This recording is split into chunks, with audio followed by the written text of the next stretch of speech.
Type 1 diabetes. Approximately 5% of all diabetic patients have type 1 diabetes. They are characterized by insulinopenia. They need insulin to live. Causes of type 1 diabetes include insulin deficiency due to autoimmune destruction, sudden onset diabetes caused by viruses such as Coxsackie B, mumps, and even rubella, and inflammation such as pancreatitis and cholecystitis. Insulin normally plays a key role in helping sugar, as in glucose, a major source of energy for your muscles and other tissues, to enter your cells. Without enough insulin, your body begins to break down fat as fuel. This process produces a buildup of acids in the bloodstream called ketones, eventually leading to diabetic ketoacidosis if untreated. The three ketones are acetone, acetoacetate, and beta-hydroxybutyrate.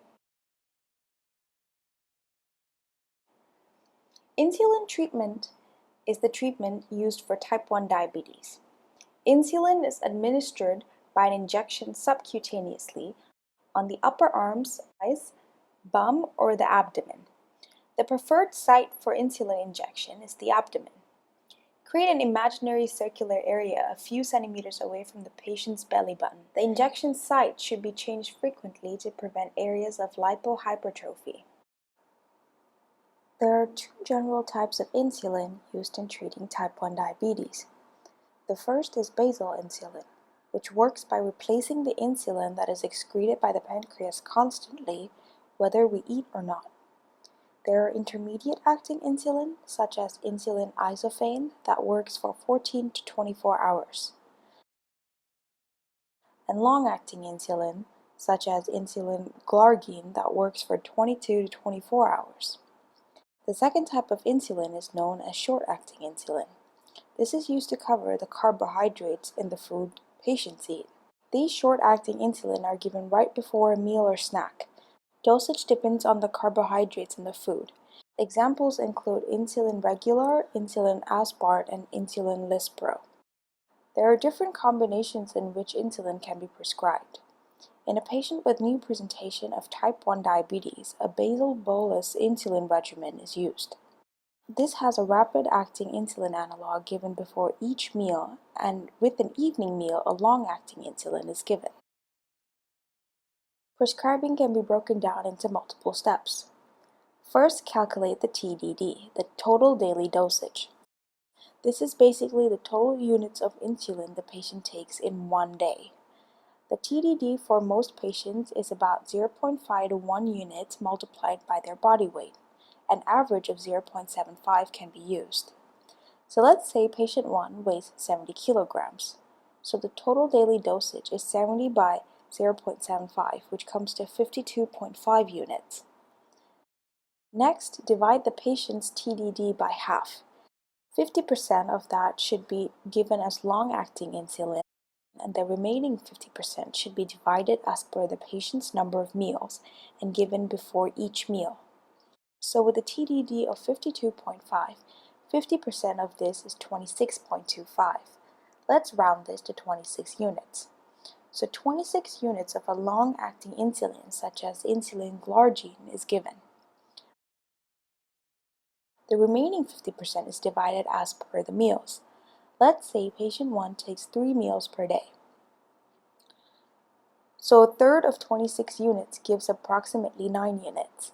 9 units of short-acting insulin, such as insulin aspart, is given pre-breakfast, pre-lunch, and pre-dinner. The short-acting insulin covers what the patient eats.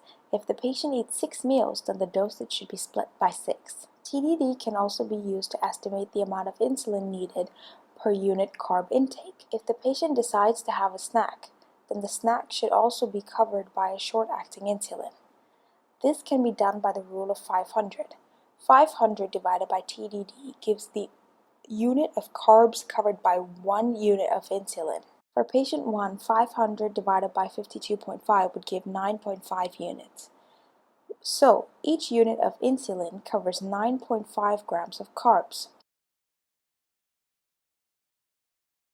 If a peanut butter sandwich contains 19 grams of carbs, patient 1 would need 2 units of insulin. The general principle to insulin prescribing is to make sure that the daily target capillary blood glucose readings is about 4 to 7. If the readings are out of range for more than 2 days, alter the insulin dose by 10%. So if a patient comes in with a pre-lunch reading of 10.3 and his usual insulin aspart dosage is 12 units with every meal, then increase his pre-lunch dosage by 10%, which would come to about 13.2 units. Some type 1 and type 2 diabetes patients are on a twice-daily regimen known as the biphasic isophane insulin. This contains 70% of intermediate-acting insulin and 30% fast-acting insulin. It is packaged as the 70-30 insulin. To calculate the dosage, a 2x3, 1x3 rule can be used. TDD is split as 2/3 of intermediate-acting and 1/3 fast-acting. This rule is also applicable for prescribing. 2/3 of the daily dose is given in the morning and 1/3 is given in the evening. So with patient 1's TDD of 52.2 units, he will take 35 units of intermediate acting and 17.5 units of fast acting. This will be split so he takes 2/3 of 35 units and 2/3 of 17.5 units in the morning, and 1/3 of 35 units and 1/3 of 17.5 units in the evening. So that would be 23 units of intermediate and 11.6 units of fast-acting in the morning. In the evening, he would take 11.6 units of intermediate and 5.8 units of fast-acting insulin. Since it's often prepackaged as 70-30 insulin, use the rule for one solution of insulin. If a patient in this regimen requires an alteration in insulin dosage, follow the same 10% rule. Increase the morning dosage by 10% and the evening dosage by 10%. Further alterations can be done depending on the change of blood glucose the following day.